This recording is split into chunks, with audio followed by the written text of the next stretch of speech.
మన ప్రభువైన యేసుక్రీస్తు నామములో కూడి వచ్చిన మీ అందరికీ నా హృదయపూర్వకమైన వందనాలు. దేవునికి స్తోత్రం కలుగును గాక. హల్లెలూయా. చక్కగా ఇంతవరకు పాటల ద్వారా దేవుని నామాన్ని మనం మహిమపరిచి ఉన్నాం. ఇప్పుడు ప్రాముఖ్యమైన సమయంలోనికి మనం వచ్చి ఉన్నాము. పరిశుద్ధ లేఖన భాగంలో నుంచి ఒక మాట మనం చదువుకొని దేవుని యొక్క వాక్యాన్ని మనము ధ్యానించుకుందాం. చదవండి. సామెతల గ్రంథము 14వ అధ్యాయము 31వ వాక్యాన్ని ఒకసారి మనం చదువుకుందాం. దరిద్రుని బాధించువాడు వాని సృష్టికర్తను నిందించువాడు, పేదలను కనికరించువాడు ఆయనను ఘనపరచువాడు. గమనించండి, 31 ప్రారంభంలో ఏముందంటే, దరిద్రుని బాధించువాడు సృష్టికర్తను నిందించువాడు. అసలే వాడు దరిద్రుడు, వాడిని బాధిస్తే దేవుని నిందించిన వాడని రాశాడు. ఇక్కడ తర్వాత వెంటనే ఏం రాశాడంటే, బీదలను కనికరించువాడు, బీదలను కనికరించువాడు ఆయనను ఘనపరచువాడు. ఆయన అంటే ఎవరు? దేవాది దేవుణ్ణి. బీదలను కనికరిస్తే ఆయన ఘనపరచినట్లంట. ఎవరిని? దేవుణ్ణి. ఎంత చక్కని మాట. గమనించండి, పేదలను కనికరిస్తే లేదా బీదలను కనికరిస్తే యెహోవాను ఆయనను ఘనపరచినట్లంట. ఆయన అంటే దేవుణ్ణి. దేవుణ్ణి ఘనపరచినట్లంట. మన దేవుణ్ణి ఘనపరచడానికి ఏం చేస్తాము? పాటలు పాడుతాము, దేవుని వాక్యాన్ని వింటాము, దేవుణ్ణి ప్రార్థన చేస్తాము, దేవుణ్ణి ఆరాధన చేస్తాము, దేవుని ఉన్నతమైన ఆశీర్వాదాలు పొందడం కొరకు కానుకలిస్తాము. రకరకాలుగా ఆయన్ని మనం ఘనపరచాలని ప్రయత్నం చేస్తున్నాం. అయితే దేవుడు చెప్తున్నాడు, ఆయన పరిశుద్ధాత్మ ప్రేరేపణ ద్వారా బీదలను కనికరించే వాడు ఆయనను ఘనపరుస్తున్నాడు అని రాసించాడు. అయితే బైబిల్ వాక్యము, ఈ బైబిల్లో కొంతమంది బీదలను కనికరించి ఆయన్ను ఘనపరచిన వారు ఉన్నారు. కనికరింపక, అది కూడా గుర్తుపెట్టుకోండి, కనికరింపక కఠినమైన శిక్షణ పొందిన వారు కూడా ఉన్నారు.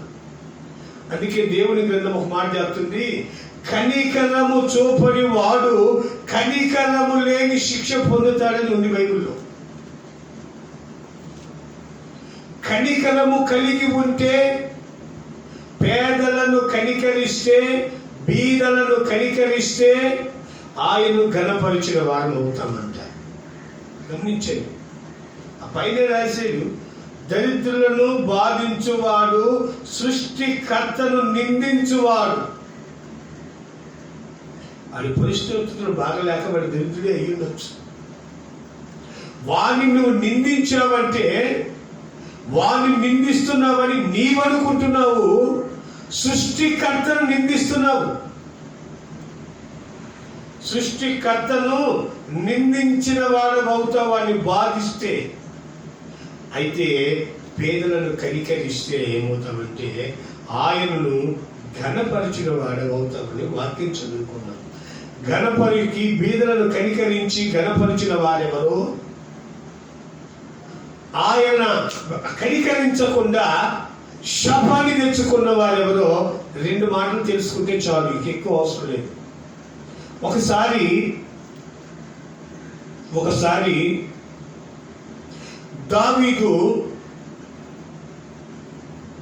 ఒక ఉన్నతమైన స్థితిలో నుంచి కొన్ని పరిస్థితుల ప్రభావం వలన అరణ్యాల పాలయ్యాడు.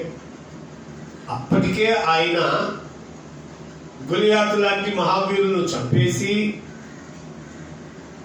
ఒక్క రాత్రిలో 2000 మంది ఫిలిష్తీయులను చంపి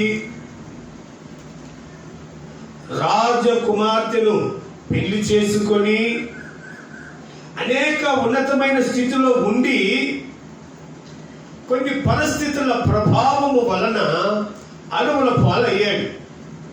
అడవులో తలదాచుకుంటున్నాడు. ఏమి తింటానికి కూడా ఆయన దగ్గర లేని పరిస్థితి అయిపోయింది. పేదవాడిగా మార్చబడిపోయాడు.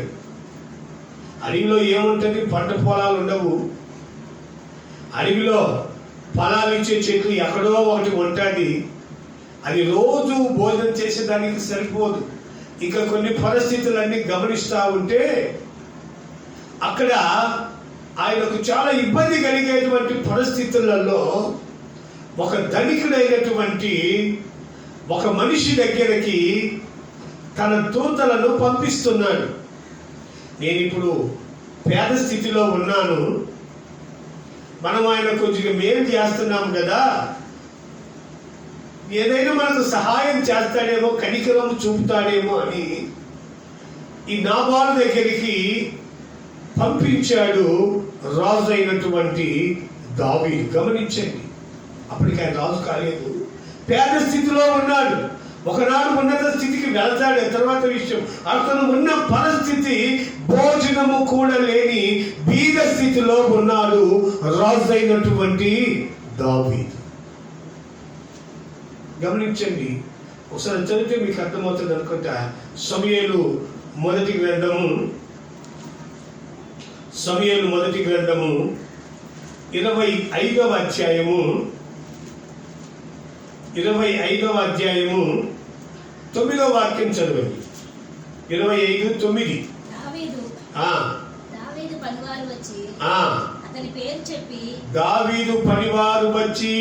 అతని పేరు చెప్పి మాటలన్నిటినీ నాబాలుకు తెలియజేసి కూర్చుండగా నాబాలు అదిగో వచ్చినండి ఎలాగ మాట్లాడుతున్నాడు ఆయన మాట తెలుసా? దావీదు ఎవడు? యెషయా కుమారుడెవడు? తన యజమానులను విడిచి పారిపోయిన దాసుడు చాలు. ఎవరు ఈ దావీదు అంటున్నాడు? ఎవరు యెషయా కుమారుడు? వాళ్లకు నేనెందుకు కనికరం చూపి నా డబ్బు ఇవ్వాలి, నా భోజనం ఇవ్వాలి, నా పని ఎందుకు కనికరం చూపాలంటున్నాడు? గమనించండి. ఆ తర్వాత వాక్యంలో రాయబడింది, మీ పశువులను దొంగలెత్తికెళ్లకుండా మీ పశువులకు మేము కాపులా కాసాము, మేము నీకు కొన్ని మేలులు చేసాము.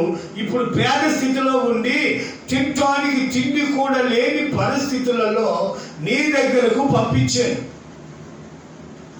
తినేదానికి తిండి కూడా లేని పరిస్థితులలో నీ దగ్గరికి పంపించాను. నాబాలు ఇప్పుడు పేద స్థితిలో అడిగితే దేవుడు చెప్తున్నాడు, పేదలను కనికరిస్తే ఆయన్ను ఘనపరిచిన వాడు అవుతాడు. ఈయన కనికరాన్ని చూపలే. ఏమైపోయాడు తెలుసా?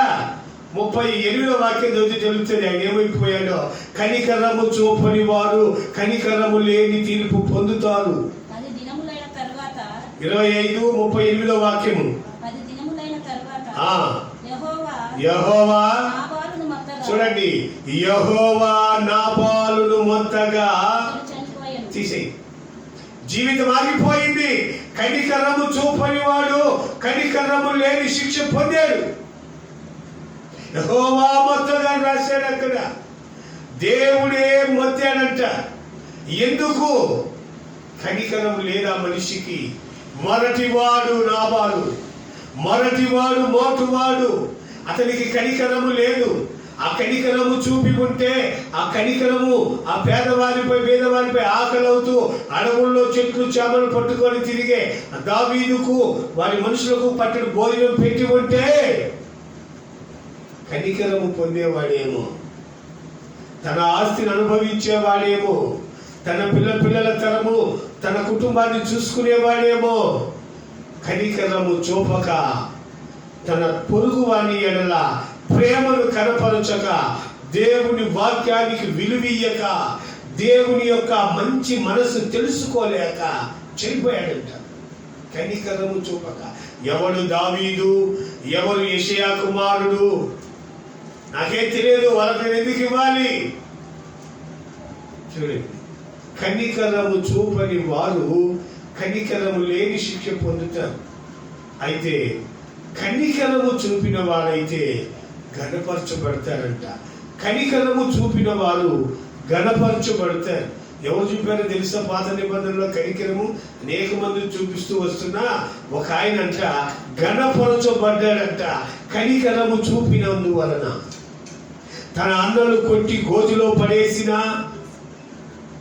తీసి ఐగుప్తు వాళ్లకు అమ్మి పడేసిన, అక్కడికి వెళ్ళి బానిసత్వపు బ్రతికిన, పాపానికి తావీయనందుకు జైలు పాలైపోయినా యేసయ్య కృపను విడిచిపెట్టకుండా ఆయన తన పొరుగు వారి ఎడల కనికరాన్ని చూపిస్తానే ఉన్నాడు.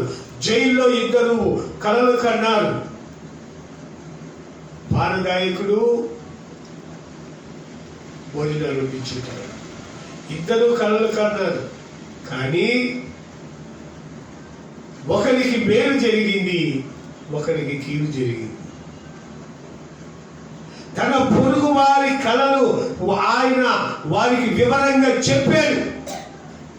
తాను చేయగలిగినది ఏ మంచి పనైనా చెరసాల్లో ఉన్నా చేస్తున్నాడు. నాకెందుకులే, వాని కళతో నాకేం పని, ఈయన కళతో నాకేం పని, రోజుతో నాకేం పని, మంత్రితో నాకేం పని అనుకోలేదు. చెరసాల్లో ఉన్నా తాను చేయగలిగిన ఆ కనికరాన్ని చూపిస్తున్నాడు. అయ్యా, నీ పరిస్థితి ఇలాగ మారిపోతుంది, బాబు నీ పరిస్థితి ఇలాగవుతుంది. వారికి వివరంగా వారి పరిస్థితులను వివరించాడు. ఆ కనికరము కలిగిన, ఆ ప్రేమ కలిగిన మాటలు తిరిగి ఆయన రాజు దగ్గరికి చేర్చాయి. రాజు దగ్గరికి చేర్చిన ఆయన ఆ దేశానికి ప్రధాన మంత్రిలాగా ఫుడ్ మంత్రిగా మార్చబడ్డాడు. ఫుడ్ మంత్రి. గమనించండి, ఎంత దండత ఎలాగో వచ్చింది. ఇంకా జైల్లో పడేశారు, నా బ్రతిక అయిపోయింది, నేను ఎవరికి ఎందుకు మేలు చేయాలా, నేను ఎవరికి ఎందుకు కీడు చేయాలా, అసలు నాకెందుకు ఈ లోకంతో పర్లేదంటే నువ్వు ఆ స్థితికి వచ్చేవాడు కాదు ఆయన. తినండి అన్నమాట. ఆయన ఎలాగ ఘనపరచబడ్డాడో రాయబడింది. ఆదికాండము 45వ అధ్యాయంలో అంటాడు ఆయన, నా దేవుడు నన్ను ఘనపరిచాడు. ఆదికాండం 45వ అధ్యాయము 13వ వాక్యం చదివితే మీకు క్షుణ్ణంగా అర్థమవుతుంది. 45:13 వాక్యము. ఐగుప్తులో నాకు కలిగిన సమస్త ఘనతను మీరు చూసినది యావత్తు నా తండ్రికి తెచ్చాను. నేను ఈ ఐగుప్తులో పొందిన ఘనతను నా తండ్రికి తెలియజేయండి.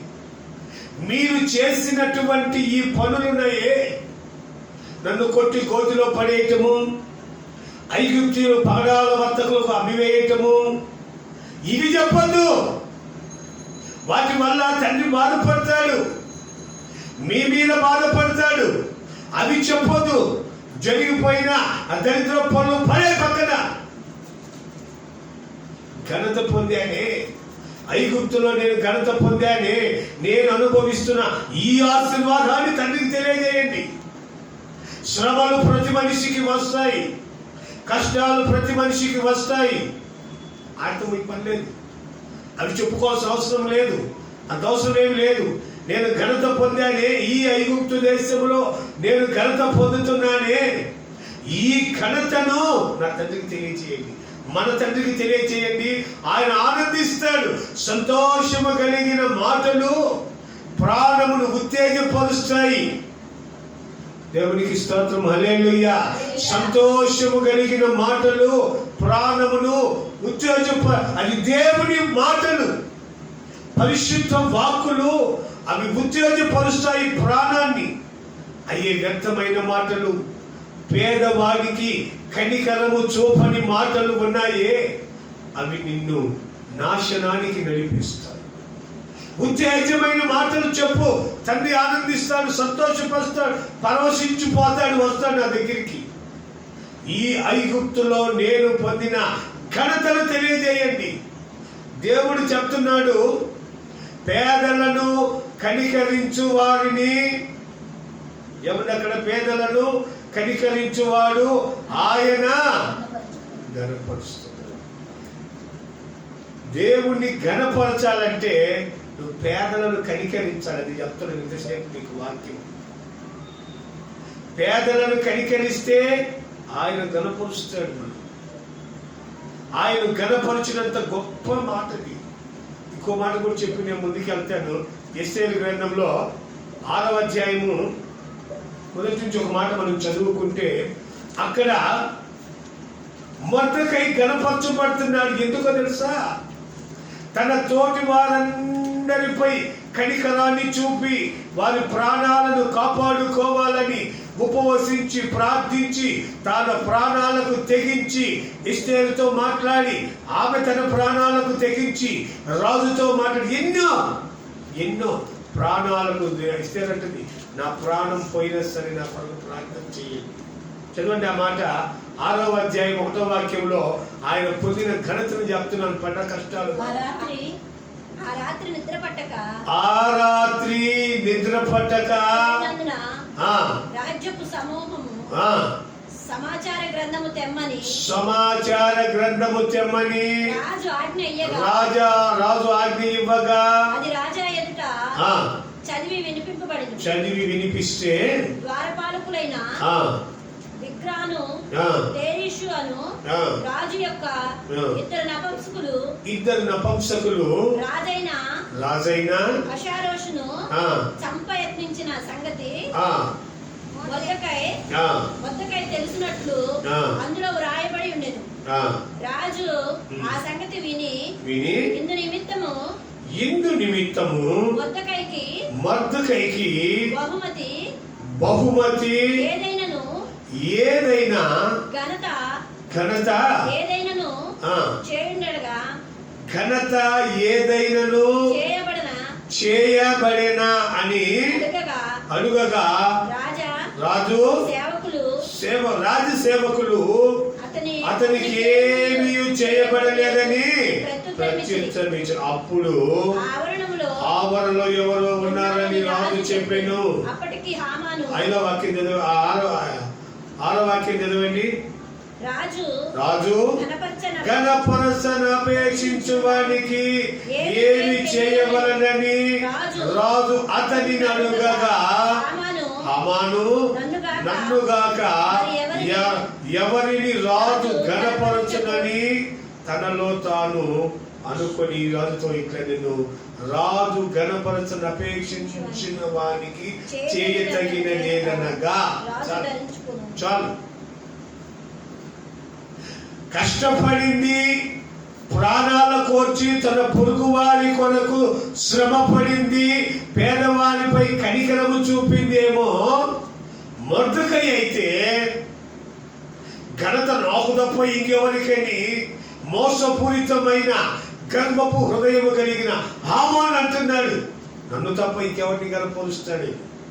తనకు ఏమేమి ఆశలు ఉన్నాయో అవన్నీ అక్కడ బయట పెడుతున్నాడు. గనపరచాలంటే రాజవస్త్రాలు ధరించాలి, గుర్రం మీద ఎక్కించాలి, రాజ్యమంతా ఊరేగించాలి. తనకున్న ఆశలని చెప్పాడు. రాజు అంటాడు, ఇప్పుడు నువ్వు చెప్పినవన్నీ అది ఆ గేట్ దగ్గర ఉన్నాడే హామాను, గేట్ దగ్గర ఉన్నాడే ఆ మొర్దెకైకి చెయ్యి. అంటే పగిలిపోయింది నీకు, అతనికే చెయ్యి. అతను రాజును రక్షించిన వాడు. దేవునికి స్తోత్రం, హల్లెలూయా. తను తన కనికరము కలిగి పేదవారి ఎడల, తన వంశస్థుల ఎడల తాను అనేకుల ప్రాణాల కొరకు పోరాడుతున్నాడు. ఆ విషయం దేవుడు గమనించాడు. పేదలను కనికరించువాడు యెహోవాను గణపరుస్తున్నాడు.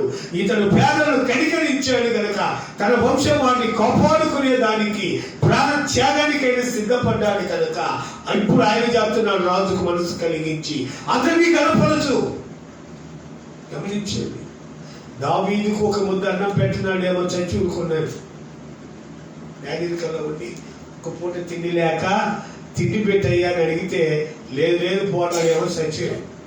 పేదల ప్రాణాలు కోల్పోతున్నాడు, దేవుని బిడ్డలు ప్రాణాలు పోతాయని కష్టపడి శ్రమపడి ప్రాణాలకు తెగించి తన బిడ్డలాగా పెంచుకున్నటువంటి ఎస్తేరును కూడా ఆయన బెదిరించి మాట్లాడి తన బ్రతికినందుకు తన వంశాన్ని కాపాడుకోవాలని ఆ పేదల పట్ల ఒక నిశ్చయత కలిగి ఉన్నాడు కనుక దేవుడు రాజుకు కలిగించాడు మనసు. ఈ యొక్క మొర్దెకైని ఘనపరచు. గమనించాడు. మీకేం చెప్తున్నానంటే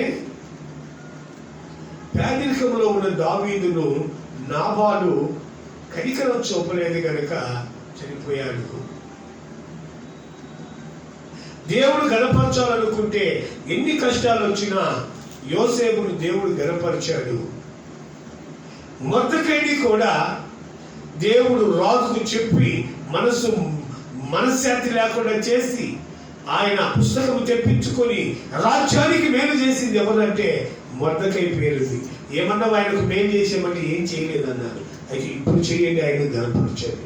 3 మాటలు మీకు చెప్తున్నాను. అయితే యేసయ్య ఈ భూలోకంలో సశరీరుడిగా సంచరించినప్పుడు ఆయన పేదలను కనికరించాడు, కరుణించాడు. ఆ మాటను మనము ఒకసారి చదువుకుందాం. మత్తయి సువార్త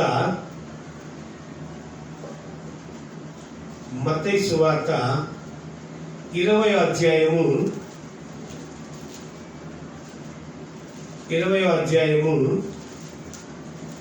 33వ వాక్యాన్ని ఒకసారి మనం చదువుకుందాం. యేసు పిలిచి వారిని నేను మీకేమి చేయగోరుచున్నానని అడుగుగా వారు ప్రభువా మా కన్నులు తెరవమని. కాబట్టి యేసు కనికరపడి వారి కన్నులు ముట్టెను. ఈ గుడ్డి వాళ్ళు కేకలేస్తా ఉన్నారు.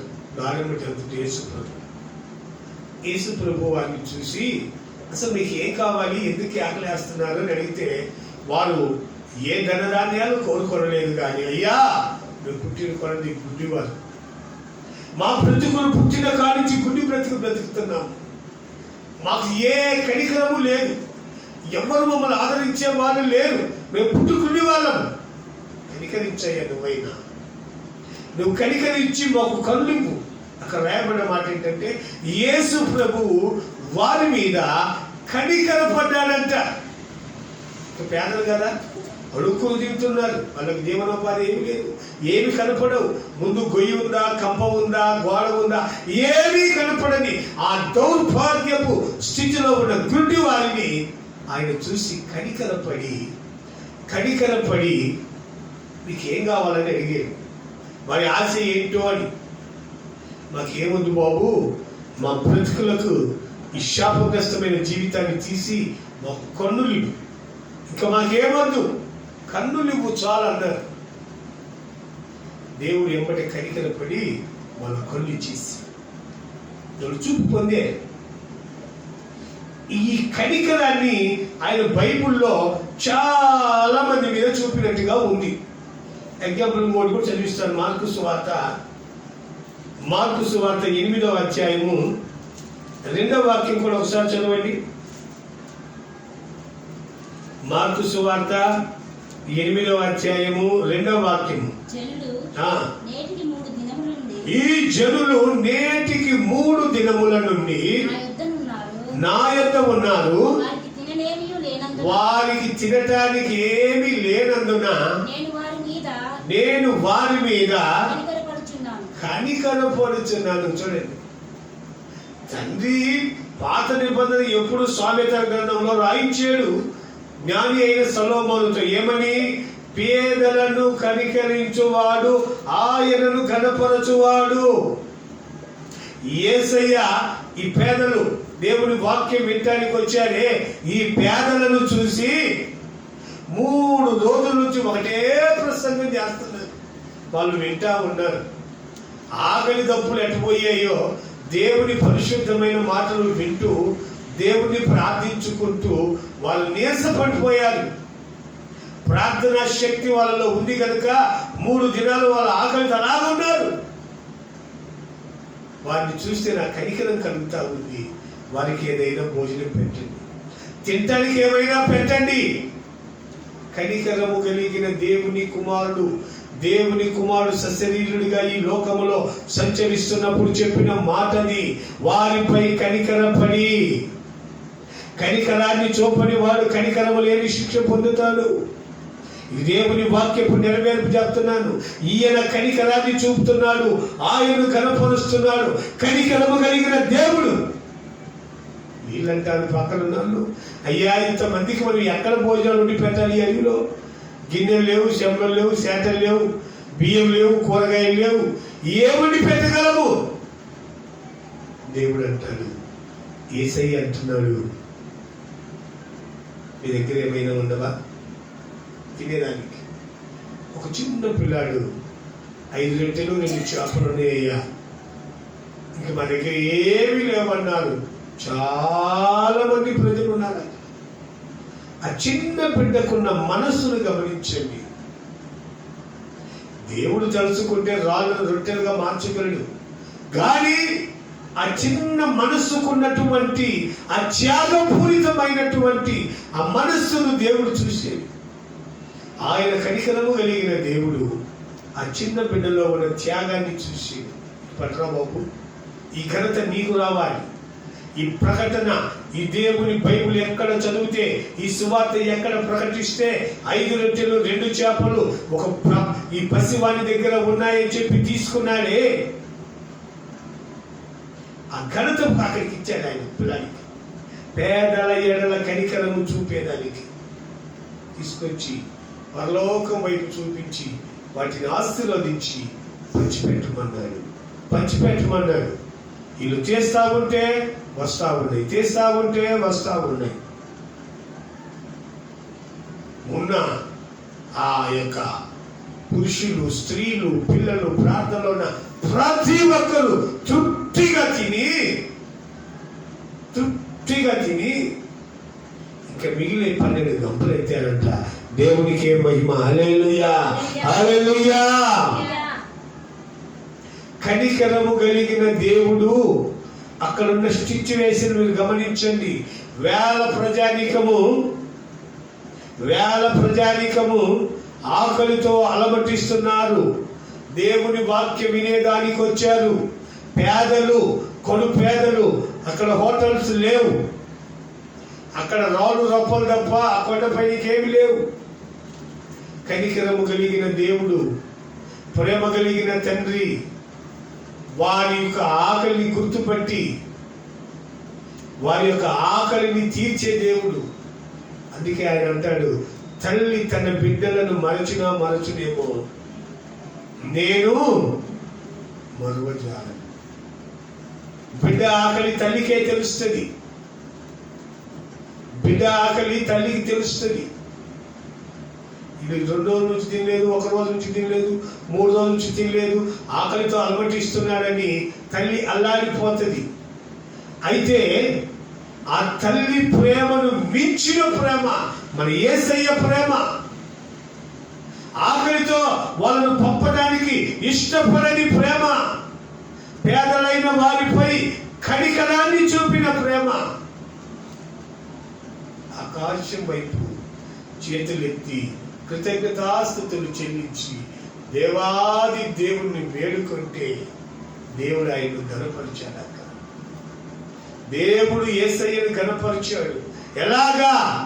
ఈయనేమో పేదల ఎడల కనికరాన్ని చూపి దేవుని ఘనపరిచాడు. ఘనపరచబడిన దేవుడు యేసయ్యను ఘనపరుస్తున్నాడు. 5 రొట్టెలు 2 చేపలు అనేక వేల మంది ఆకలి తీర్చి యేసయ్యను ఘనపరిచాడు. ఇవన్నీ చాలా మర్మములు. ఇప్పుడు చదివే వాక్యమే, కానీ ఆ వాక్యములో ఉన్న పరమార్థం, ఆ వాక్యములో ఉన్న జీవము, ఆ వాక్యములో ఉన్నటువంటి ఘనతను గుర్తుపట్టాలి మీరు.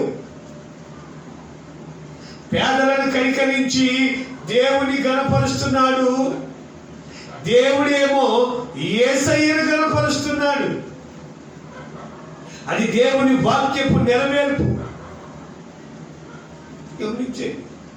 ఇంకో మాట కూడా చూడండి, ఆయన కనికరం ఎంత గొప్పదో 7వ వాక్యం కూడా ఒకసారి చదవండి. మార్కు సువార్త 8వ అధ్యాయము 7వ వాక్యం. ఆయన కనికరం ఎలాంటిదో చెప్తున్నారు ఒక మాట మీకు. కొన్ని చిన్న చేపలు కూడా వారి యొద్ద ఉండగా ఆయన ఆశీర్వదించి వాటిని కూడా వడ్డించుడని చెప్పాను.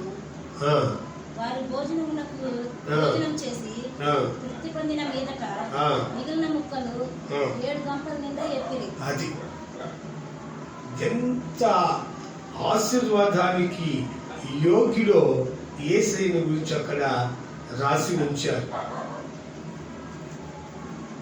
తింటానికి అక్కడ తిండి లేని పరిస్థితి ఏంటి? 7 గంపలు మిగలటం ఏంటి? కనికరం పేదలపై దేవుడు చూపిన కనికరాన్ని దేవాది దేవుడు గణపరచబడి యేసయ్యను గణపరచాడు. ఆయన గణపరచబడి యేసయ్యను గణపరుస్తున్నారు. ఒకరిని ఒకరు గణపరుచుకుంటున్నారు.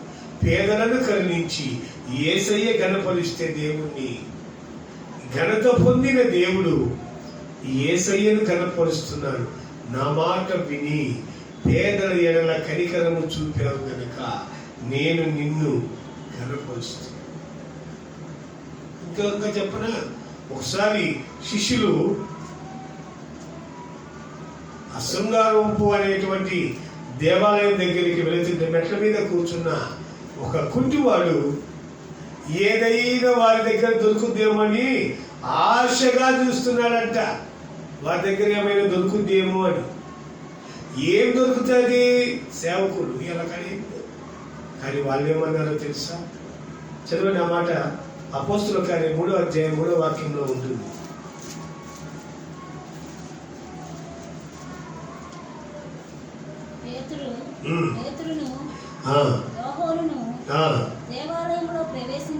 దేవాలయంలో ప్రవేశించి ప్రవేశించబోచున్నప్పుడు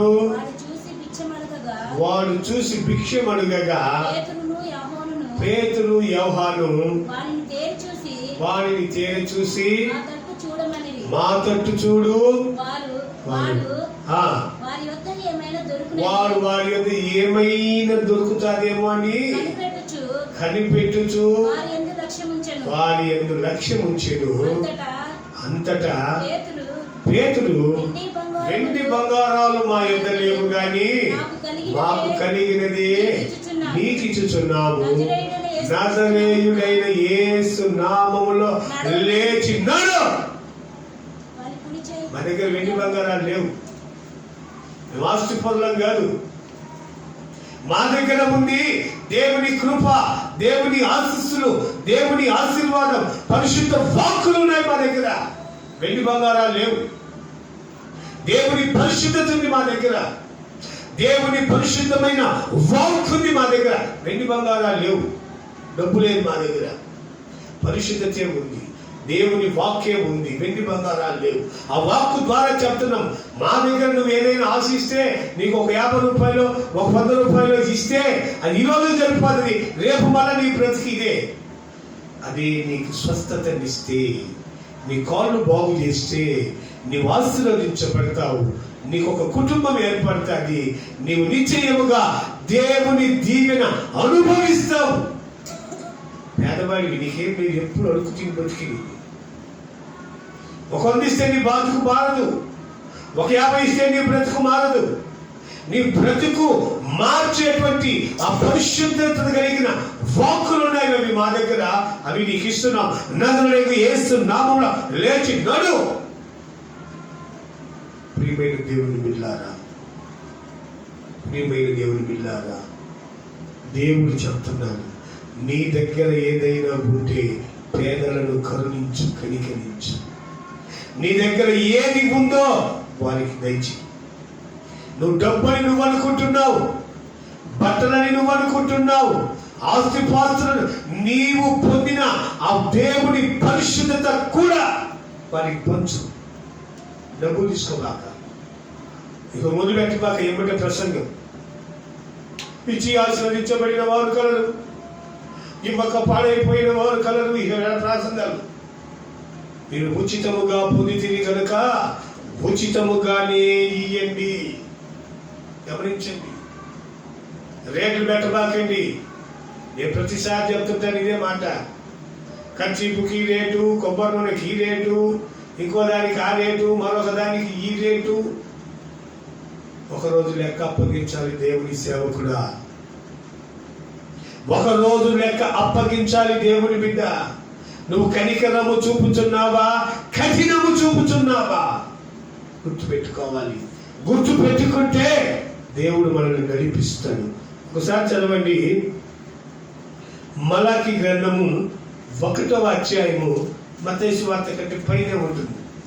మలాకి గ్రంథము 1వ అధ్యాయము 6వ వాక్యంలో ఒక మాట ఉంటుంది. మత్తయి సువార్త కంటే పైన కుమారుడు 1వ అధ్యాయము 6వ వాక్యము. కుమారుడు తన తండ్రిని గణపరచును కదా, కుమారుడు తన తండ్రిని గణపరచును గదా, దాసుడు యజమానుని గణపరచును గదా. నా నామమును నిర్లక్ష్య పెట్టు యాజకులారా, నేను తండ్రినైతే నాకు రావాల్సిన చాలు. యాజకులారా అని చెప్తున్నాడు దేవుడు. నాకు రావలసిన ఘనత ఏది? మీ వలన నాకు ఘనత రావాలి, మీ వలన నాకు అపకీర్తి రాకూడదు. వాళ్ళ దేవుడు ఏమాయను? అపకీర్తిని తీసుకొస్తున్నారు సేవకులారా. అక్కడ చెప్తున్నాడు, తండ్రి కుమారుని గణపరుస్తాడు, దాసుడు యజమానుని గణపరుస్తాడు. మీరు నాకు కుమారులు కదా, మరి నా ఘనత ఏమైంది? మీరు పేదలను కనికరిస్తున్నారా? మీరు పేదలకు సహాయం చేస్తున్నారా? పేదల ఆకలి తీరుస్తున్నారా? పేదలను దొడ్డుకుంటున్నారా?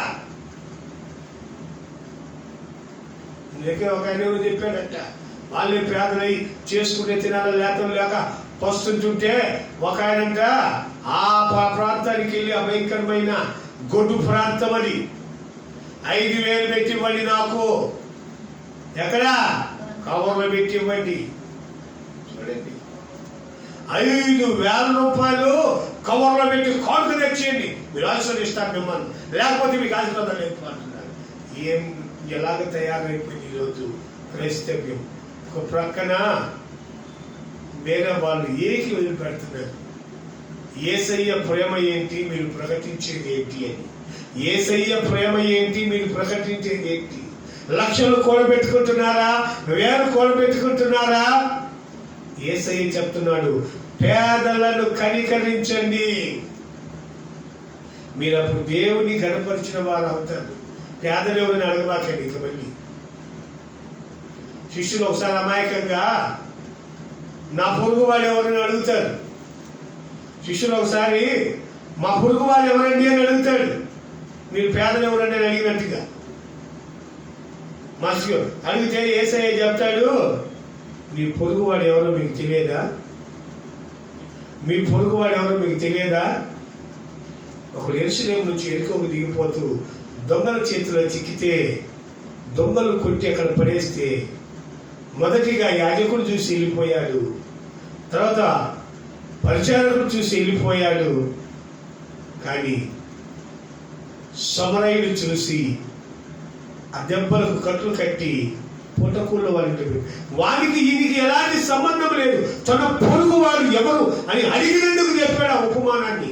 అనగా కష్టములో ఉన్న ప్రతివాడు నీ పొరుగువాడే, బాధలో ఉన్న ప్రతివాడు నీ పొరుగువాడే, ఆకలితో ఉన్న ప్రతివాడు నీ పొరుగువాడే, బాధలో వ్యాధనలో రోదనలో రోగములో ఉన్నవాడు నీ పొరుగువాడే. వాడి కొరకు నువ్వు ప్రార్థన చేయి. 5,000 కవరాలు పెట్టిమని అడగబాక. ప్రియమైన దేవుని బిడ్డలారా, మీరు ఉచితముగా పొందితిరి, ఉచితముగా ఇయ్యమని దేవుని వాక్యం సెలవిస్తుంది. జాగ్రత్త. దేవుని సేవకులకు 2 అంతల తీర్పు ఉంటుందని మీరు తెలుసు. తెలిసిన మీరు ఏం చేయాలా? పేదలను కనికరించండి, పేదలను కనికరించండి, వారికి సహాయం చేయండి, ఒక పూట భోజనం పెట్టండి, వారికి అవసరం ఏదైనా ఉంటే తీర్చండి. దేవుడు స్వస్థతనిచ్చాడు, ఆహారం పెట్టాడు, దేవుడు కనికరాన్ని ఆయన కళ్ళారా చూపించాడు. రాసి ఉంచారు బైబిల్లో. కనికరపడి వారికి భోజనం పెట్టమన్నాడు, కనికరపడి కాళ్ళు ఇచ్చాడు, కనికరపడి కళ్ళు ఇచ్చాడు, కనికరముతోనే చేశాడు. విధవరాలి కుమారుని కూడా కనికరముతోనే బ్రతికించాడని రాయబడింది బైబిల్లో. కనికరముతోనే, వారి దగ్గర ఏదో ఆశించి కాదు. గమనించండి, గమనించండి. సంపాదనకి ఈ రోజు నువ్వు స్థాపించావంటే ఒకరోజు దేవుని న్యాయ తీర్పు దగ్గర నిలబడతావు. దేవుడి లేడనుకుంటున్నావా? నువ్వు సేవ చేయటం వ్యర్థం. దేవుడు ఉన్నాడని నమ్ముతున్నావా? దేవుని వాక్యాన్ని అనుసరించు. దేవుని వాక్యం ఏం చెప్తుంది? పేదలను కనికరించమని చెప్తుంది. కనికరిస్తున్నావా? దేవుని వాక్యాన్ని బోధిస్తున్నావా? స్వస్థతనిస్తున్నావా? దేవుని దగ్గర మొరపెడుతున్నావా? నా సంఘంలోనికి వచ్చే వీళ్ళు ఆశీర్వదించబడాలి, దీవించబడాలని సమూయేలు వలె ప్రార్థిస్తున్నావా? కనికరం చూపటం అంటే ఒక డబ్బు అనుకుంటున్నావా? భోజనం అనుకుంటున్నావా? ప్రతి విషయంలో నువ్వు కనికరం చూపాలి. ఎందుకు? నువ్వు కరుణించబడ్డావు గనుక. కరుణించబడిన నీవు అనేకుల కొరకు ప్రార్థన చేయాలి. కనికరాన్ని చూపటం అంటే డబ్బు ఇవ్వటం కాదు. కనికరములో చాలా నిమిత్తమై ఉన్నాయి. అతని మీద కనికరం పడి అతనికి ప్రార్థన చేయి. అతని పైన కనికరం పడి అతనికి చేయొద్దని నీవు. అతని మీద కనికరం పడి స్వస్థత వచ్చేటట్టుగా ప్రార్థన చేయి.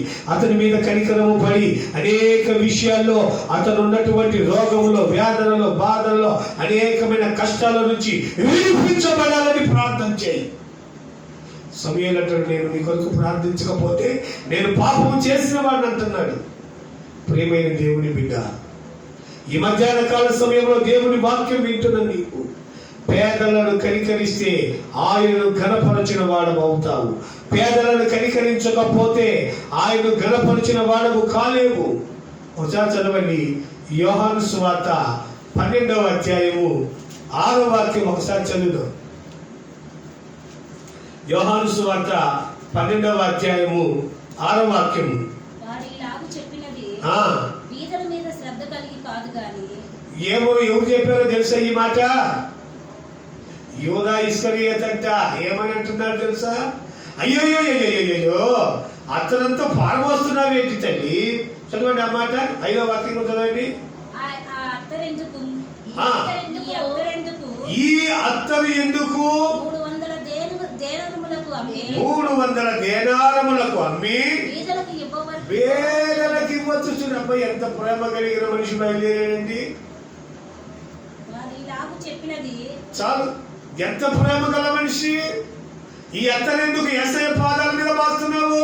దాన్ని అమ్మి పేదలకు ఇవ్వచ్చుగా. దేవుని వాక్యం బాగానే తెలుసు ఆయనకు, దేవుని వాక్యం బాగానే తెలుసు.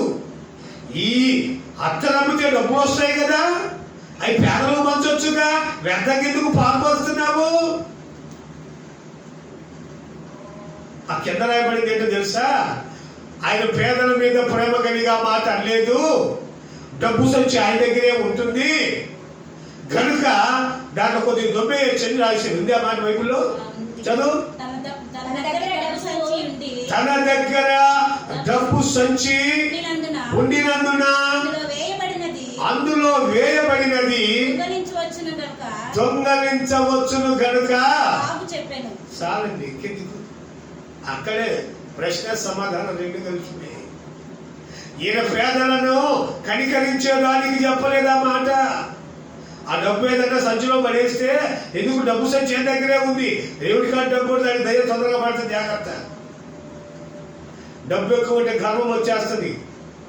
చిన్న కొడుకు బాలేడంట, తండ్రి చిన్న కొడుకు, బహువానా కేమి కొదువా యువేలా సాగిపోదును, ఎవరైనా వచ్చి నన్ను కలివ్వమని అడిగితే లెక్క కూడా చెయ్యకుండా గవ్వల్లాగా పారవేత్తు. డబ్బు ఉన్నప్పుడు వచ్చే పాఠాలు ఇవన్నీ. డబ్బు ఉన్నప్పుడు కనికరము పొందిన తండ్రి ప్రేమకు దూరం అయిపోయాను, కానీ తిరిగి వస్తే తండ్రి వాడిని కనికరపడి దగ్గర చేర్చుకున్నాడు. గమనించండి, డబ్బు ఉన్నప్పుడు కన్ను మిన్ను కాను రాకుండా ధనమే సర్వస్వమని తన పొరుగు వాడిని ప్రేమించక, తన పొరుగు వాడి మీద జాలి చూపక, నీ ఇష్టానుసారమైన జీవితాన్ని జీవిస్తే ఒక రోజు లెక్క అప్పగించాలి. అదే చెప్తుంది దేవుని వాక్యం. ప్రియమైన దేవుని బిడ్డలారా, ఆయన చెప్తున్నాడు, పేదలను కనికరించు వాడు యెహోవాకు. ఒకసారి మత్తయి సువార్త 19వ అధ్యాయము, మత్తయి సువార్త 19వ అధ్యాయము 21వ మాట చివరి చదువుకుందాం. అందుకు యేసు, నీవు పరిపూర్ణుడగుటకు కోరిన ఎడల పోయి నీ ఆస్తిని అమ్మి పేదలకిమ్ము, అప్పుడు పరలోకమందు నీకు ధనము కలుగును. నీవు వచ్చి నన్ను వెంబడించుము అతనితో చెప్పాను. అయితే ఆ యవనస్తుడు మిగులు ఆస్తి గలవాడు కనుక ఆ మాట విని వ్యసనపడుచు వెళ్ళిపోయాడు, ఇక లేడు. బాగా గమనించండి, నీవు సంపూర్ణపరచబడాలంటే నామకార్థ భక్తి కాదు. నీ డబ్బులు నీకనే పెట్టుకొని ఏదో దేవుని సన్నిధికి పోయి 10 నిమిషాలు కూర్చొని స్తోత్రం చెల్లింతుము అని మొత్తం కనుకొని నిద్రపోయి వస్తే సంపూర్ణ స్థితి కాదు. సంపూర్ణ స్థితి ఏంటో తెలుసా? దేవుని వాక్యం చెప్తుంది, సంపూర్ణ స్థితి నీకు కలగాలంటే నీకున్నదంతా అమ్మి పేదలకు ఇచ్చాయి, కనికరాన్ని పొందుతావు. నీవు దేవుని ఘనపరిచిన వాడు అవుతావు, ఆ కనికరమును అనుభవిస్తావు. దాన్ని పక్కన పెట్టి సద్బోధకుడా నిత్య జీవమునకు వారసుడగుటకు నేనేం చేయాలని నన్ను అడుగుతున్నావా నాయనా? చెప్తున్నా గచ్చి, ముందు నీ ఆస్తి అమ్మి పేదలకు పంచి, నీ వచ్చి నన్ను వెంబడించి దేవుని వాక్యాన్ని ప్రకటించు. ఎవరైనా పెడితే అంత తిరుగు, లేకపోతే పస్తు పడుకో, దేవుని వాక్యాన్ని ప్రకటించు. అప్పుడు నీవు సంపూర్ణుడిలా మార్చబడతావు. అప్పుడు దేవుని ఆ సంపూర్ణత, పరిశుద్ధత నీలో నిశ్చయత కలిగి ఉంటుంది. అప్పుడు పరిపూర్ణుడిగా మార్చబడతావు. అప్పుడు నీలోనికి దేవుని పరిశుద్ధాత్మ వస్తాడు, నువ్వు పరిశుద్ధుడిగా మార్చబడతావు. ఇది పక్కన పెట్టి నా ఆస్తి నాకు కావాలి, నా డబ్బులు నాకు కావాలి, నేను మాత్రం పరలోకం పోవాలి, నేను నా పొరుగు వాడిని ప్రేమించకూడదు, కనికరించకూడదు, వాడి కొరకు నేను ప్రార్థించకూడదు, సువార్త ప్రకటించకూడదు, కానీ ఇహలోకంలో నేను ధనముతోటి తులతూగాలి. నా ప్రాణమా తినుము, తాగుము, సుఖించుము, ఆనందంగా ఉండాలి. చచ్చిపోతే మళ్ళీ నేను పరలోకానికి పోను. తింటే తిను, తప్పు లేదు, కానీ నీ పొరుగు వాడి మీద కనికరాన్ని చూపు. నీవు 2 పూటలు తిన్నప్పుడు 1 పూటైనా వాడికి పెట్టు. అందుకే దేవుని వాక్యం చెప్తుంది, నీకు 2 అంగీలు ఉంటే 1 అంగి నీ పొరుగు వాడికి. చూడండి, దేవుని వాక్యం నెరవేర్పే అది. ఈరోజు కొత్తగా నేనేం బోధించటం లేదు నా తెలివితో. దేవుని వాక్యం చెప్తుంది, నీవు పేదవారిపై కనికరాన్ని చూపితే ఆ పేదవారిపైన చూపిన కనికరం దేవుని గణపరిచిన వాడు అవుతావు. దేవుని గణపరిస్తే ఆయన నిన్ను గణపరుస్తాడు. నీవు పరిపూర్ణుడిగా మార్చబడతావు. ఆ పరిపూర్ణ స్థితి మనకు రావాలంటే మనము పొరుగు వారి ఎడల కనికరము కలిగి ఉండాలి. మోకరించండి, కళ్ళు మూసుకున్నట్లయితే మనము ప్రార్థన చేసుకుందాం. చక్కని విలువైన మాటలు మనం విని ఉన్నాం, ఘనమైన మాటలు విని ఉన్నాం. ఆయన పరిశుద్ధ వాక్యములోని ఆ ఘనమైన మాటలను ఇంతవరకు దేవుడు మనకి వినిపించాడు. కళ్ళు మూసుకోనండి, ఒక్క క్షణం దేవుని సన్నిధిలో ప్రార్థన చేసుకుందాం. అయ్యా, నేను నా పొరుగు వారి ఎడల కనికరం కలిగి ఉన్నానా? గర్వపు హృదయంతో ఉన్నానా? జాలి లేని హృదయంతో ఉన్నానా? అయ్యా, నా వాళ్ళు అనే ఎవరు అని నేను గర్వపు మాటలు మాట్లాడుతున్నానా?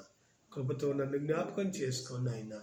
నాలో నీ కృప వెళ్ళి విరియాలి, నాలో నీ ప్రేమను కనపరచాలి, నాలో నీ కనికరాన్ని చూపాలి. కనికరము లేని వాడు కనికరము లేని శిక్ష పొందుతాడని నీ పరిశుద్ధ వాక్యం సెలవిస్తుంది. ఆ గొప్ప భయంకరమైనటువంటి ఆ శిక్ష నాకొద్దు. నేను కనికరము కలిగి ఉంటాను. నా పొరుగు వారి ఎడల కనికరం కలిగి ఉంటాను. నా ఇరుగు పొరుగు వారి ఎడల కనికరం ఉంటాను. నా బంధుమిత్రుల ఎడల కనికరము కలిగి ఉంటాను. అనేక విషయాలలో నేను కనికరాన్ని చూపి నా పొరుగు వారి కొరకు ప్రార్థిస్తాను. అయ్యా, నేను నీకు దూరస్తుని కాదు, నీ మార్గాల్లో నడుస్తాను. నీ ప్రేమ చేత నడిపించబడతాను. నీ ప్రేమ చేత నా జీవితాన్ని నడిపించుకుంటాను. కనికరాన్ని నేను చూపిస్తాను. కనికరము లేని వాడు కనికరము లేని శిక్ష పొందుతాడని చెప్పావు. నా పొరుగు వారి కొరకు ప్రార్థిస్తాను. నా పొరుగు వారి కొరకు నేను ప్రార్థన చేస్తాను. వారిపై కనికరాన్ని చూపుతాను. ప్రతి విషయాల్లో కనికరా స్వరూపుడైన దేవా, నీ ఎడల ఒక కృప కలిగి నిశ్చయత కలిగి నేను జీవిస్తాను. అతడు ధనవంతుడై పరిపూర్ణుడు కాలేక అయ్యా నీ దగ్గర నుంచి వెళ్ళిపోయాడు. నీ దగ్గరకు వచ్చినప్పుడేమో అయ్యా సద్బోధకుడా, నిత్య జీవనకు నేను ఈ వారసుని కావాలని అడిగాడు. నిత్య జీవనకు వారసులు కావాలంటే నీవు వేలు చేయాలి. నీ ఆస్తిని పేదలకు పంచిపెట్టమని, నీవు నన్ను వెంబడించమని నీ వాక్యం సెలవిచ్చినప్పుడు నాయనా అతను చేయలేకపోయాడు. కారణం అతని ఆశ ధనాపేక్ష, అతనికి ఉన్న కోరిక లోక సంబంధమైన ఆశలు. కానీ నీ ఎడల ప్రేమ కలిగిన బిడ్డలు, ప్రార్థించుకునే బిడ్డలు లోకాశని విడిచిపెడతారు. లోక సంబంధమైన విషయాలు విడిచిపెడతారు. లోకంలో ఉన్న ఘనత వారికి అక్కర్లేదు. నీ ఎడల ప్రేమ, జాలి, కనికరము కలిగి ఉంటారు నాయన. ఆ కనికరముతో మమ్మల్ని అభిషేకించండి. ఆ దయతో మమ్మల్ని దీవించండి. ఆ ప్రేమ మా హృదయాల్లో కృమ్మరించండి. అనేకుల కొరకు ప్రార్థించే ధన్యతను మాకు ప్రసాదించినందుకై స్తోత్రం. నీకు ఆయాసకరమైన ఏదైనా మా హృదయాల్లో ఉంటే దయతో తొలగించి పరిశుద్ధపరచండి, పవిత్రపరచండి. ఉన్నతమైన దీవెన ఆశీర్వాదాలతో నింపండి. మాకు నీ కనికరాన్ని నిశ్చయముగా నేర్పించమని ప్రేరేపించబడిన వారు ఒకరు ప్రార్థన చేయండి.